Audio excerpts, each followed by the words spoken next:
नमस्कार, मार्गदर्शन अकादमी YouTube channel पे मैं अनिल मिश्र आपका एक बार फिर से बहुत बहुत स्वागत करता हूं। आप हमारे यूट्यूब चैनल के नए व्यूवर्स हैं, कृपया चैनल सब्सक्राइब कर दें, लाइक कर दें, शेयर कर दें, कमेंट कर दें, घंटी बजा दें, जिससे कि हमारे द्वारा डाली जाने वाली वीडियो का नोटिफिकेशन आपको तत्काल प्राप्त हो सके।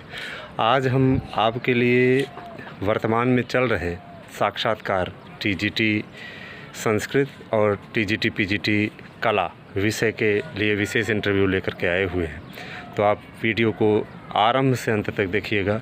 बाकी यूट्यूब चैनल्स के लोगों का अगर आप देखेंगे तो आपको इतना फ्रस्ट्रेट कर देंगे, इतना ज़्यादा आपको ज़्यादा से ज़्यादा बता देंगे कि आप यहाँ पे फ्रस्ट्रेशन अगर हुई तो ये कन्फर्म जान लीजिए कि आपका इंटरव्यू फिर डूब जाएगा। जो यथार्थ में चल रहा है वही बताया जाए। कुछ अभ्यर्थी ऐसे हैं जिनका होना नहीं है, तो आने के बाद में आपको गलत न्यूज़ देते हैं, गलत रिपोर्ट देते हैं। कुछ कोचिंग संस्थान अपने व्यूवर्स बढ़ाने के लिए, अपनी ओर आकर्षित करने के लिए कि हमारे वीडियो को ज़्यादा से ज़्यादा लोग देखें, वह भी विश्वासघात करने का कार्य करते हैं। खैर, किसी का व्यक्तिगत कोई रंजिश नहीं होती आपसे, लेकिन मतलब इस प्रकार से कठिनाई, इस प्रकार की कठिन चीज़ें नहीं बतानी चाहिए किसी भी अभ्यर्थी को कि जो चीज़ नहीं पूछी जा रही है उसको भी आप यहाँ पर कतई ऐसा ना करें, ये गलत बात है। तो यहाँ पे किसी के लिए भड़काया नहीं जा रहा है और न ही किसी के प्रति कोई व्यक्तिगत द्वेष है। हम यही चाहेंगे कि उनका सही मार्गदर्शन किया जाए। जो चीज़ें बताई जा रही हैं, पूछी जा रही हैं, वही बातें आप यहाँ पर पोस्ट करें, वही चीज़ बताएं, ठीक है। हमारा ये आपसे अनुरोध है, आप सभी संस्कृत के लिए लगे हुए हैं, कला के लिए लगे हुए हैं, शिक्षक आप भी हैं, शिक्षक हम भी हैं।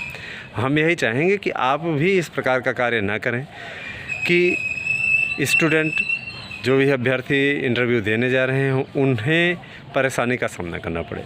तो देखिए, कल और आज जो संस्कृत विषय और कला विषय का TGT PGT का इंटरव्यू हुआ, PGT का तो भी संस्कृत का नहीं हो रहा है, TGT का ही हो रहा है, तो हम आपको बताते हैं कि कौन से प्रश्न पूछे गए और उनका उत्तर क्या है। बाकी इस चैनल पे आपको सिर्फ़ और सिर्फ क्वेश्चन देखने को मिलेंगे, हम आपको उत्तर भी बता रहे हैं। तो ध्यान दीजिएगा, आपसे सबसे पहले पूछा जाता है कि पूछा गया, कल भी पूछा गया और आज के भी इंटरव्यू में पूछा गया कि सबसे अच्छा आप तैयार करके क्या आए हो। तो आप बताइए कि सबसे अच्छा हमने एक श्लोक ही पढ़ा है किसी ग्रंथ का, तो उसकी तैयारी अच्छे की है। लेकिन हाँ, जिसको बताइए उसकी तैयारी आपकी पूरी होनी चाहिए। ये नहीं कि आपने कह दिया कि मेरा अभिज्ञान शाकुंतलम का पहला श्लोक तैयार है और आपसे श्लोक पूछ लिया गया, उसके बाद उसमें से टिप्पणी पूछी जाने लगी तो आपको समस्या होने लगी। वैसी स्थिति मत कीजिएगा, ठीक है। यह आपकी जिम्मेदारी। जो भी तैयार करें अच्छी तरह से तैयार करें और वो पूरी तरीके से आपको आना चाहिए। जैसे मान लीजिए सपोज़ दैट आपने एक श्लोक ही तैयार किया, उस श्लोक को किसने बोला है, किस प्रसंग में बोला गया है, क्या उसका अर्थ है, क्या उसकी टिप्पणी है, किसके लिए कहा गया है, यह सारी चीज़ें आपको तैयार रहनी चाहिए। एक एक शब्द का अर्थ भी तैयार रहना चाहिए, ठीक है। जैसे कि कल पूछ लिया गया कि अभिज्ञान शाकुंतलम की नायिका शकुंतला है, यह सभी जानते हैं, तो इसमें बताओ ये अभिज्ञान का क्या अर्थ है। अभिज्ञान का क्या अर्थ है? तो अभिज्ञान का अर्थ है पहचान चिन्ह। पहचान चिन्ह उनका क्या था? अंगूठी, अंगुलिका, अंगूठी। फिर आपसे पूछा, कल की तारीख में पूछा गया, आज की तारीख में पूछा गया, आप गिनतियों को भी तैयार कर लीजिए। संस्कृत की गिनतियाँ आपकी तैयार रहनी चाहिए, 1 से 100 तक तैयार रहनी चाहिए। और अगर आप 100 तक याद कर लिए, जैसे एक शतम, हाँ, एक शतम, शतम रहता है पहले, 100 हो गया। अब जैसे 200 हो गया तो द्विशतम, 300 हो गया तो त्रिशतम, ऐसे करके आपको करते जाना है। उसमें कोई परेशान होने की आवश्यकता नहीं कि आपसे कहते हैं 400 लिखिए तो आप ना लिख पाएँ, 500 लिखने को बोलें तो ना लिख पाएँ, वैसी स्थिति नहीं रहे, ठीक है। और अगर 1-2 कम हैं तो आप उसी लेवल से लगाते चलिए, ठीक है।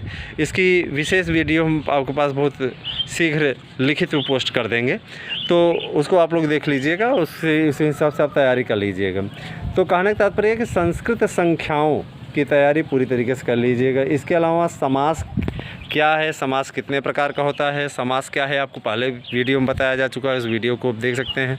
समसनम समास है, सम धन अस पूर्वक क्षेपणे धातु से इसकी उत्पत्ति हुई है और विभिन्न पदों का मिल करके एक हो जाना, एक ही अर्थ प्रकट करना, इसे समास कहते हैं। ठीक है, तो ये समास है। और समास कितने प्रकार का होता है, तो आपसे अगर विशेष पुस्तक का नाम लेकर पूछा जाए बाबूराम सक्सेना की व्याकरण प्रवेशिका के अनुसार बताइए, तो आप 4 बताइएगा। अगर आपसे पूछा जाए कि आप व्याकरण प्रवेशिका के नहीं, आप लोग सिद्धांत कौमुदी के अनुसार बताइए, तब आप पंचधा बताइएगा। वैसे समास 5 ही प्रकार के हैं। समास अगर आपसे सिर्फ पूछा जाए समास कितने प्रकार के हैं, तो आप बोलिएगा समासः पंचधा। समास की संज्ञा पूछ ली गई थी कल की तारीख में। समास क्या है, तो समास एक संज्ञा है। समास एक संज्ञा है। कृत तद्धित समासाश्च, ये सूत्र है ना, तो मतलब कृत तद्धित। और एक प्रश्न पूछा गया था, कृदंत कितने हैं, कृदंत कितने हैं, तद्धित कितने हैं। कृदंत, कृत और तद्धित, ये 2 भागों में पदों को बांटा गया है। कृदंत का होता है सुप तिङन्तम पद। सुबंत और तिङंत, इनकी पद संज्ञा होती है। पूछा गया था सुबंत और तिङंत की क्या संज्ञा होती है, तो सुप कितने हैं, ये भी प्रश्न पूछा गया था। तो सुप 21 हैं।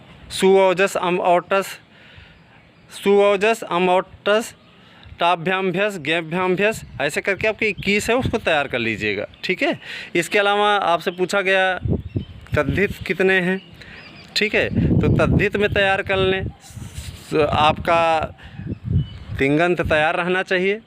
तो सुप और तिप, सुप 21 हैं, जबकि पूछा गया था तिप, जितना पूछा जाए उतने बताइए। तिप कितने हैं, तो तिप 18 हैं। इस प्रकार से प्रश्न पूछे गए थे। ठीक है, क्रियापद के जितने हैं उसी प्रकार से आप ध्यान दीजिएगा।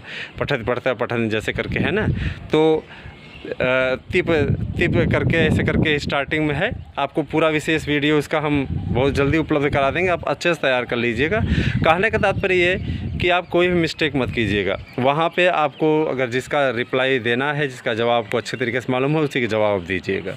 इसके अलावा आते हैं, देखिए फिर पूछा गया कि अभिज्ञान शाकुंतलम का नायक दुष्यंत किस प्रकार का नायक है, तो इसका उत्तर है धीरोदात्त प्रकार का नायक।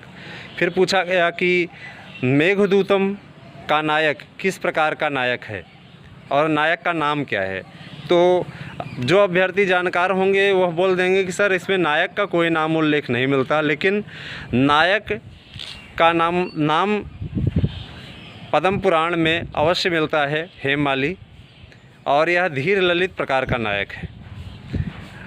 ठीक है, और उसके बाद में फिर आप पूछा गया कल की तारीख पे कि प्रत्याहार सुनाइए, प्रत्याहार कितने होते हैं, माहेश्वर सूत्र सुनाइए। ये तो कॉमन प्रश्न है, आपको जानकारी है ही। इसके अलावा अंतस्थ वर्ण कौन से हैं, सुबंत और तिङंत क्या हैं, ठीक है, ऊष्म वर्ण क्या हैं। ठीक है, इस प्रकार के प्रश्न कल पूछे गए। इसके अलावा कला विषय से क्या पूछा गया, कला विषय से पूछा गया नागर शैली में बने 2 मंदिरों के नाम बताइए। ठीक है, इसके अलावा पूछा गया कि खजुराहों का प्रसिद्ध मंदिर किसने बनवाया था। इसके अलावा पूछा गया अजंता एलोरा की गुफाएं किस काल में निर्मित हुई थी। इसके अलावा पूछा गया कि कला और संस्कृति का परस्पर संबंध के बारे में 4 लाइन बोलिए। ठीक है, तो ये प्रश्न कल कला विषय में स्पेशली पूछे गए। कला विषय के विद्यार्थी भी इसको वीडियो को पूरी तरीके से देखें, इस पर कला विषय का भी बताया जा रहा है इसीलिए। फिर संस्कृत में भी पूछा गया, देखिए हमने मिक्स बोला था कि मिक्स में इसको बताएंगे हम आपको। तो इसमें पूछा गया कि संस्कृत की उत्पत्ति किन शब्दों से हुई है, तो समधन डुक्रिंच धातु से हुई है। इसका अर्थ पूछा गया कि संस्कृत का अर्थ बताइए, तो संस्कृत का अर्थ है परिमार्जित, परिष्कृत परिमार्जित। ठीक है, तो यह चीज़ आप जानते रहें। इसके अलावा आप 1-2 श्लोक अच्छे से सुनाइए, जैसे आप बढ़िया सुना देते हैं कोई मंगलाचरण, और आते समय लौटते समय आपसे कहा जाए कि एकाध श्लोक और सुना के जाइए, तो आप वहाँ पे सुना दीजिएगा। कोई 2 श्लोक ज़रूर तैयार कर लीजिएगा, आपको कायदे से तैयार रहना चाहिए, जिससे कि कोई समस्या ना हो।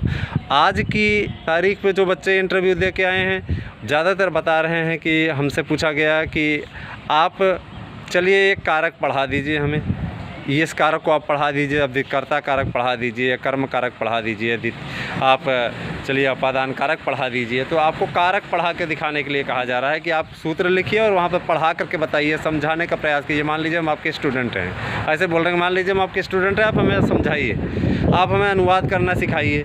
या अनुवाद बोल दिया जा रहा है कि शेर ने चूहे को मार डाला, इसका अनुवाद बताइए। तो आप विधिलिंग, आप लंग लकार वगैरह का खूब अच्छे से तैयार कर लें, क्योंकि किस प्रकार से दिया जा रहा है आपसे लंबा अनुवाद भी पूछा जा सकता है 2-4 लाइन का मिला करके, तो उसका अनुवाद भी आप उसी प्रकार से बताने का प्रयास करेंगे। बहुत बड़े अनुवाद पूछ लीजिए, घबराने की आवश्यकता नहीं है। आप चाहें तो वहाँ वाइट बोर्ड पर लिख करके उसका अनुवाद कर सकते हैं, क्योंकि मौखिक रूप से तो है ही है। अगर आपको मौखिक रूप से कहा जाए तो आप ध्यानपूर्वक उसको एक एक लाइन का बताते चलें, बोल देंगे सर एक बार आप थोड़ा थोड़ा बोलते चलें, हम उसका अनुवाद करते चलें, तो वो आपके लिए ज़्यादा अच्छा रहेगा।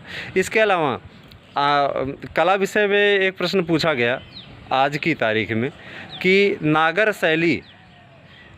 शैली किस काल की सबसे प्रसिद्ध शैली मानी जाती है। ध्यान दीजिएगा, नागर शैली किस काल की सबसे प्रसिद्ध शैली मानी जाती है, और हड़प्पा संस्कृति की उत्पत्ति कब हुई।